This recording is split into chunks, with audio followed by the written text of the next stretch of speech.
what got you started into women's health and focusing on that area, especially in perimenopause and menopause? Yeah, I actually had an experience with GYN as a teenager with an ovarian cyst. And I just decided I previously wanted to be a teacher. And when I had this experience with a nurse practitioner, I was like, that's what I want to do. I want to be her in the white coat and I want to be helping people like this.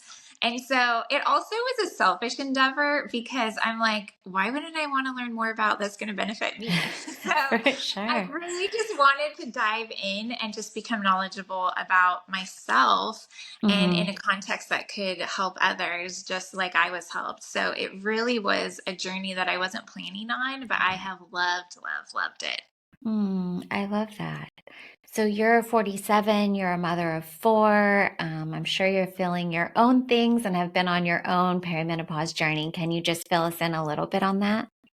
Yeah, I mean, it's an interesting season, having my oldest off at college. She is also Gosh. experiencing her own, journey of experiencing her own issues with hormones. And so I think it's just a neat time to really dive into what is ahead, what does this look like? And I'm so glad I am somewhat, have been front loaded with this information because there are certain things, like, oh my gosh, why am I gaining weight and I'm doing all the same things? Why is my sleep all of a sudden interrupted? Why, just different things. Why do I have a shorter cycle all of a sudden? I've always been regular. And so all of those things kind of played into, okay, I'm so glad. Like I catch myself at first, maybe even with some anxiety or some like, where's that rage coming from? And then be like, oh, okay, like I know where it's coming from and I can understand where I need to go with this. So that's been a little bit of how it's gone for me. My mom actually did not have her last period until 58. So I'm like, I'm in this for the long haul. Like I might be having a period for a while, but I think it's always good to just front load with that information. Yeah, I love that. We had a quick talk before we had this, we recorded, and you were talking about you're wanting to rebrand menopause. Can you just start there and tell us about that? Well, I think, like you said, you didn't really have a mentor to really go through and talk about it with you. And I think there's really two situations happening. One, as women, it historically hasn't been something that we chat about openly, just with each other, maybe a close friend, but not openly in groups to learn from a bigger group of people. And number two, I think most medical experts in this field would agree that the medical community has not been assisting people with that either because most of my colleagues are, and like my professional father, I call him my mentor originally, he is not a woman. And so that was just not something he could really dive into personally or, so I think the medical community, if you talk to different doctors and providers, they'll say, there was actually limited training in this type of treatment in this season. And so that really causes some issues because how can we help people if we're not really educated on the topic either? So it's like you had to go out and find your own information to be able to treat others. Yeah, I just actually read a study on that, and it was from AARP, and it was that 80% of medical students did not feel that they were competent to treat menopause. So, yeah, Yeah, they which had is had like so one sad. lecture. Mm-hmm. Yeah. So let's just start and get like into the nitty-gritty of it. Like, what is actually happening to our bodies? Yeah, I think this is so important because if we can understand what's happening when we have normal reproduction, so let's say age 14 to 36, that will help us understand how things aren't working later. So part of it is your brain, when your brain decides we're going to ovulate, it's going to send a message down to your ovaries as a follicular stimulating hormone, and it's going to say, hey, let's recruit a couple, 12 to 14 follicles. And so those follicles every month, they just start growing. And as they grow, their exhaust is estrogen. One of my colleagues, Dr. Lauren Rabal, always says it's a race to ovulation every month. We've got little cars, and the biggest, fastest one wins, and that's the one that gets to ovulate.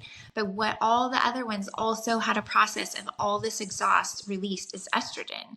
So every month you're kind of getting this rise of estrogen from all those follicles growing. But the one that wins the race, that is now going to produce a corpus luteum cyst, which produces progesterone. So every month, if you're not on artificial hormones or something else signaling your body to do something different, you should have this beautiful EKG of just estrogen and progesterone. And your body is used to that normal flow. And you have estrogen receptors, progesterone receptors, many places. It's not just in the uterus and vagina. So you have estrogen receptors in your brain, in your skin, in your bones, all over your whole entire body. Okay. And that is where we're getting this rise and fall. So I think what happens, people always talk about, okay, what's the average age of menopause? The average age in the United States for menopause, and menopause is defined as 1 year with no bleeding. So once you hit that 1 year mark, that is the pause. After that is postmenopausal. Before that is premenopausal. And people will be shocked to know that actually when you start recruiting less follicles is 37. So a lot of people are coming to their late 30s, early 40s, noticing some changes and Mm-hmm. deciding, what the heck, I'm not in menopause, but not understanding, well, this journey of the follicles is really a slow process. It could be 13 years where you're slowly recruiting, maybe not 12 follicles, but maybe 10, and then 9 and 8 and 7 and so on until you have one more left. I mean, it's not our prime years for fertility, but I mean, I always tell people it only takes one egg. I don't need 10 or 15. I need one. So people can still get pregnant in the perimenopausal period. Yeah. Okay. So as we're having less follicles, and then that would mean less estrogen. So then what would we be noticing or feeling from that? Yeah, and this is where I have patients come in and they'll be like, is something wrong with me? Because here's all the things I'm experiencing. And I'm like, actually, this is why you're experiencing them. Because when you have estrogen receptors in the brain, they initiate so much with your serotonin, your dopamine, your GABA receptors for how you feel. There's a great video called Your Cycle in 2 Minutes, and it really portrays some of these changes. Like the beginning of your cycle, you should feel like driven, getting stuff done, the sexiest thing alive. Then you ovulate, then that progesterone comes into play, and you just feel like, give me my bathrobe, I'm going to need some space, and this is relaxation time for me. And Okay. so when like, wow, I'm a little more anxious, I really jumped to conclusions. My passion for justice has really increased. And so those those situations, yeah, we might have changes in actually our mental health because of how we're not getting the same rise and fall of estrogen, and followed Mm, by that progesterone. The priming of estrogen is so important for anxiety. We might have itchy skin because the estrogen receptors yes. in our skin aren't, all of a sudden we're not getting the smooth stimulation from the estrogen. There's obviously the bone loss is a huge issue. And so we need to Mm, be really talking about, I could do a whole nother show on, natural means to be able to keep exercising, some low impact right. opportunities that are keep stirring on that bone. Obviously, why do women have a lot of heart disease and issues? Because we have estrogen receptors in our cardiac area, all of our heart. So we have, it's not just the genitourinary area, but that also is heavily impacted because all of a sudden everything that's supported, everything that was juicy and plump becomes like dilapidated sandpaper. Mm, So we have, really it depends. Everyone is so different because we have mm-hmm. so many receptors over the whole entire body. And so everyone I can't promise how anyone's going to feel. Even just if I put someone on birth control, I could put you, your neighbor, and your best friend on the same birth control. And if we have, different thyroid issues, different adrenal issues, different insulin issues, everyone is going to respond differently to all of Hmm. these things. So we can't really promise how it's going to affect everyone. Yeah. Okay, so those are declining. And so just over this course of years until you finally have had that last period and then the year, you're just going to start kind of noticing more of these as the estrogen declines further. Yes. And so part of that is as we're working on, one of the first symptoms that people have with a little bit lower estrogen, because of the brain is wanting that estrogen, is like, oh, wait, we didn't quite get so much. So let's go ahead and start that cycle earlier. And so when Oh. you have maybe a cycle that starts earlier, you could be like, oh, yeah, I probably had less follicles. And so this makes sense that my cycle is not 28 days anymore. Now it's 24. And so it Mm. helps you understand and not be so stressed about, oh my gosh, why is my cycle? I'd say one of the number one patients that I see in the Hmm. perimenopausal period is abnormal bleeders. Okay. And that has to do with, your follicles are releasing estrogen, and the estrogen builds lining inside the uterus, which is your endometrial lining, which you're going to bleed out. But the problem is maybe you didn't ovulate as robustly. And so your corpus luteum cyst producing progesterone didn't produce as much progesterone as you normally had. And so now you have this imbalance of estrogen and progesterone, and we Yeah. get a lot of heavy bleeders. So can we do things about this? We can, but I think it starts helping you understand, like, why is my period suddenly a little bit heavier? Or, Yeah. in some people it's lighter because the estrogen Hmm. wasn't that much and it didn't create that much of a lining. So you can have it go both ways when we have these imbalances. And the Mm. imbalance is all part of that change and that transition. And we have to remember, like, it wasn't the easiest to go from 10 to 14 either. So there are That's some true. changes. It's kind of like a similar hormonal transition to try and understand our bodies during this change. Mm. I love that just the example of getting really knowledgeable about what's happened. I had a lady reach out and she was just like, the only thing I'd ever heard about this was just my period changing. And she was like, mine hasn't changed, but I have all of these other symptoms. So when you just Hmm. don't have this like base knowledge, it's really tricky and you just don't know what's happening. It's absolutely challenging. But I think if we can help women and front load them with things that are going to be happening so that changes are like, it's like when we take our kids to a new place or Yeah. we're taking friends to a new place, or a new group of friends they haven't seen. Okay, here's what's going to happen. Here's where we're going to go. This is what might happen. And here's how we can navigate that. Is so much more helpful than dropping new people in new situations. And so I Yeah. think the same applies to this period of life where we're able to really become knowledgeable and then understand the changes, like, oh, yeah, well, what can we do about that? Because I think we have to understand that some women live more than half their lives in menopause, right? So if Right. I have someone going through menopause at 45, even that's a little less than the national average, but it happens. I've seen people as young as in their 30s go through menopause, Mm. although it's extremely early. Oh my gosh, that doesn't mean life is going to be over as we know it. It means we've got to find a way to make this part of this section of our lives beautiful and just as meaningful and helpful and healthy and enjoyable as the other sections. So I feel like that's Yeah. an important thing to have as an outlook. It's like, hey, if I'm going to live half my life like this, we're going to make this good. So that is my passion, to change the paradigm here of how we're looking at it. Talk to me about the ovarian continuum. That was all new to me. Yes, I was able to get some incredible training. I'm a fellow of the Reproductive Health Research Institute, and Dr. Pilar Vihel is the head. She just came out with another article about ovarian dysfunction and mental health, and that's a whole nother show, whole nother Okay. topic. But she really had me captivated by how amazing women are, in particular, of course, But in particular, because our ovaries and part of our being is so much before we were even born. So unique to us is when I was actually carried in the womb by my grandmother.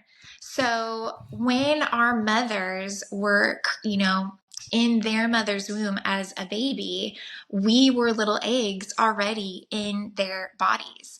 And so this comes into play with health issues because we're already getting programmed with our grandmother's hormones and the ways that she was working. That's already programming us while we're in our mother's womb. And this continuum starts as we are in our grandmother's womb all the way until we are our own person. Now our ovaries as a child are preparing and getting ready to have this period of fertility. But it's not just about the fertility. It's about the continuum is from our grandmother's womb to the end of our lifespan. So that's an incredible continuum, and just being able to see it as a beautiful part of the whole journey. It's not just, it's right here in the middle when we were 14 to 36, and that was the prime, and that's it. The beauty is for to have the whole picture and honor our bodies and the creation part of it. That is that whole beautiful part. Every part is beautiful, right? Because what makes little girls beautiful is the same thing that's going to make older women beautiful, because we have this continuum that is not just about this short little period of time. And so to see it as a whole and how we were already programmed early from our grandmothers, for better, for worse. I mean, if your maternal grandmother had diabetes, we got to talk. But there are certain things that just make that seem more complete to understand it in the big picture. Yeah, that's really beautiful. So interesting. We talk a lot about body literacy, but that does kind of lose its way in this season. We tend to kind of disconnect.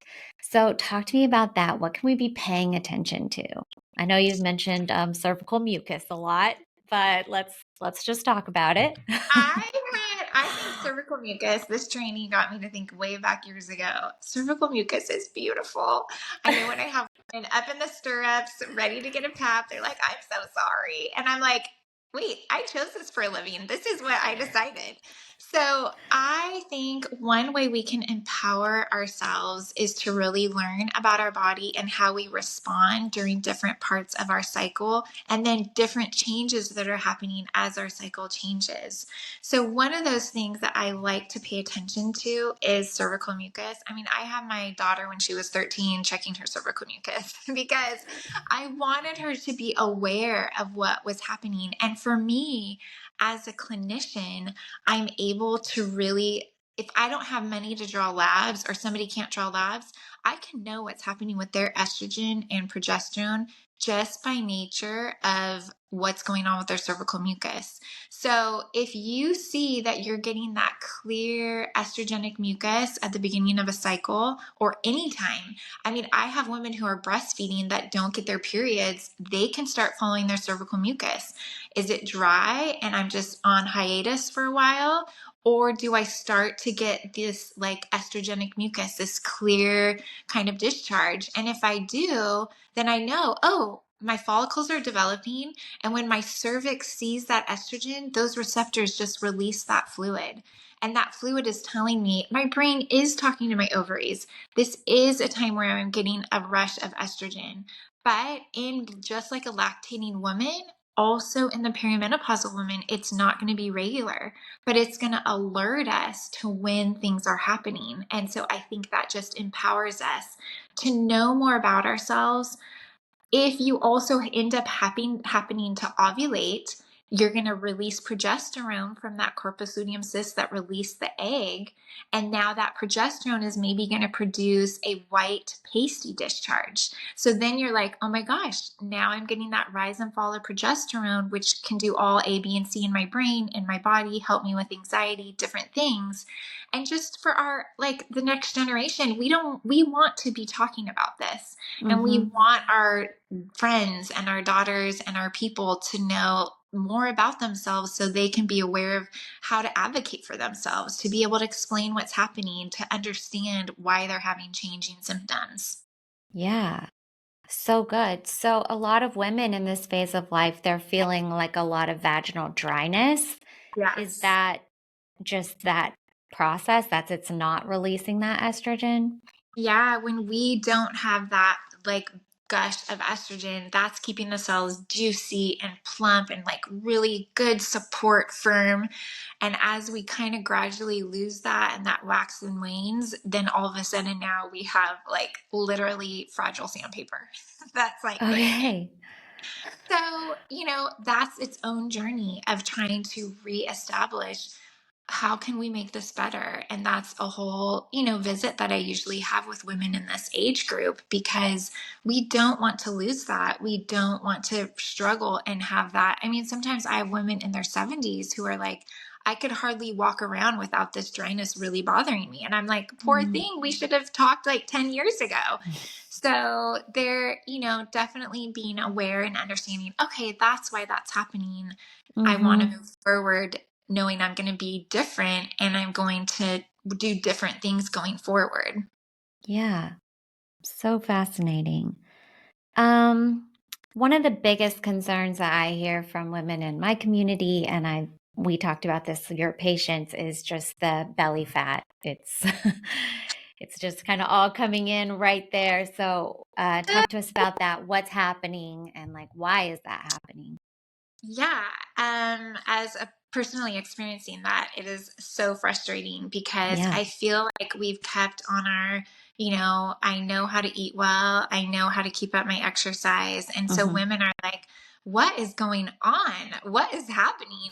So, what a blessing. Our little bodies are trying to bless us because fat actually holds on to a weaker kind of estrogen. So our bodies are trying very hard to say, let me help you out there since you're losing estrogen. I'm Right. just going to hold on to some fat for you so we could try to get some type of estrogen going. Of course, it's not enough estrogen to actually really help us.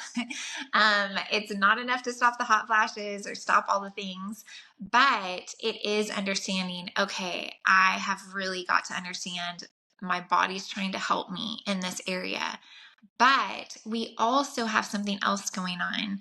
Okay. Let's say 10 years ago, the same meal that we had, now we're going to use maybe a little bit more insulin to keep our blood sugars stable. And when maybe 10 years ago, we used like this much insulin. Now we're using this much insulin every time we eat to keep our Okay. sugars stable. So you don't have to be diabetic to be having an issue with insulin. It's just as we age, we're going to have a little more insulin helping maintain our sugars in a normal balance. And what happens with that insulin? It gets stored as visceral fat in the gut. So, when we try to combat that, I think part of it is understanding maintaining healthy blood glucose and how we eat, maybe in the order that we eat things to avoid glucose spike. Like I always tell my patients, you could be eating a perfect dinner of salad and veggies and chicken and rice. But if you hold down on the rice first, you're going to get that glucose spike, which means you're going to get an insulin spike, which is going to go, as I think of it now, straight to my belly. So trying to like be strategic in how you feel about, you know, I'm going to try to eat things and be strategic the way I eat things to maintain good glucose balance. It just gets a little harder when we get older because we're using a little more insulin, and we just have to face it, we don't have the same margin we did in our 20s when it was like I could be perfect all week and then go to town on the weekend and go to all the brunches, all the parties, and still be good. We just don't have that same margin. Now, it doesn't mean we miss all the parties or we don't enjoy ourselves, but we have to find new balance and new strategies in how Mm. to move forward with that. So Mm. I think, again, knowing this is how our body's trying to help us can make us probably a little less frustrated, but also help us be a little more strategic. And there's evidence to show that women in their 40s and beyond will gain 2 pounds a year by doing exactly the same thing. So that means you could really gain 20 pounds in a decade, which is a significant difference. And Mm-hmm. so, yeah, we don't have to fight everything. We can learn to, like, I'm not going to look the same in a bikini as I did when I was 15. Am I even going to wear one? So we have to like embrace these new parts of ourselves, but Yeah. also it's okay to fight a little bit because I don't want to be 40 or pounds heavy in my 60s, you know? Mm-hmm. And so there is some method to the madness for wanting to be more strategic during this time. And I think that's something that we all can do. And certain of us are more motivated than others. But I think just that knowledge helps us understand, yeah, I could see how that's happening to me, even though I'm Mm-hmm. doing exactly the same thing. Mm. So helpful. This is really like a knowledge is power episode. You can just tell, like, okay, if I understand this, this really does change my whole experience. It really It's really does. good. If there's one thing that you wish every woman who's going through this phase could really understand that might change their experience, what would it be? I think I just really want everyone to know how beautiful this portion of life should and can be, and not just feeling like it's over or I'm changing for the worse. Because, yeah, when we were teens, nobody wanted acne, nobody wanted, emotion to be emotionally labile and be all over the place, but there was good things ahead as an adult. And so Mm, we have that same perspective that I want to just help everyone understand. Yeah, there's going to be transition, but it doesn't mean it's not going to be good. We have to just hope that we are hearing things, learning about ourselves so we can make it a really beautiful time period of our lives. And so I think if we have that kind of outlook, that's the best thing that I can ask for everybody, is mm, just to have like an excitement for like, okay, this is going to be a new season and it's going to be good. that's such good advice. Thank you. Marie, I loved having you here. I want to have you back. There's so much more I think we can discuss and learn from. So I can't wait for that. But for now, I feel like this is so good and this is really going to help people. Thank you. Oh, thanks so much. Bye.